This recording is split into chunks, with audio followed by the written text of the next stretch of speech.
where your treasure is, there will your heart be also. God has hidden unlimited treasures in His Word.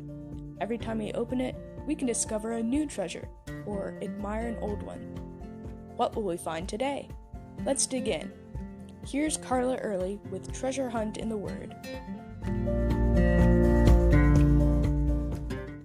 Back in Nehemiah, the people returning from captivity in Babylon learned the law, confessed and mourned over their sin, and made a covenant with the Lord, reaffirming their devotion to Him, promising to obey Him. But only a century later, God had to send Malachi to condemn the people for their disobedience and call them to repentance once again. They had become just like their ancestors who'd been deported to Babylon. God had removed His blessing from them. Malachi announced in chapter 2, verse 7, "You have wearied the Lord with your words." But you say, "How have we wearied Him?" By saying, "Everyone who does evil is good in the sight of the Lord, and He delights in them." Or by asking, "Where is the God of justice?" They were supposed to cut off from their assembly those who did evil, but they were accepting evil and calling it good, even saying the Lord not only approved of it, but delighted in it. That sounds bad, but don't we do the same thing? We accept things in our society that the Lord hates. We accept them as culturally normal. We even invite those things into our homes with television, video games, movies, and such. We even accept them in our churches and do not discipline those in church who do wrong. We can condemn the Israelites of Malachi's day, but we should first look into our own lives. As Jesus said in Matthew 7, "First remove the plank from your own eye."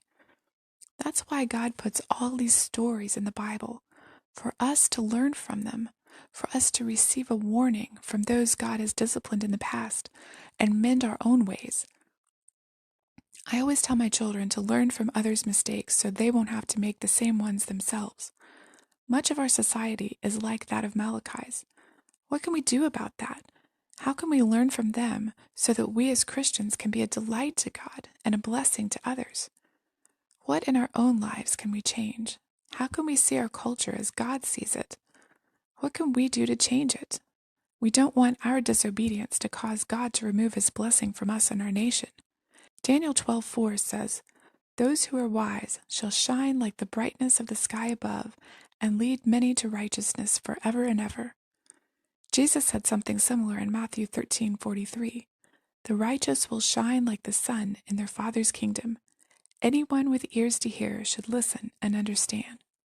We should be lights to our world, showing the way to the Lord, modeling what is right. How can you do that in your own sphere of influence? How can you shine like the sun? I'd love to hear your experiences.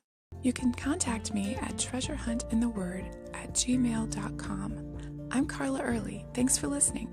And remember, where your treasure is, there will your heart be also.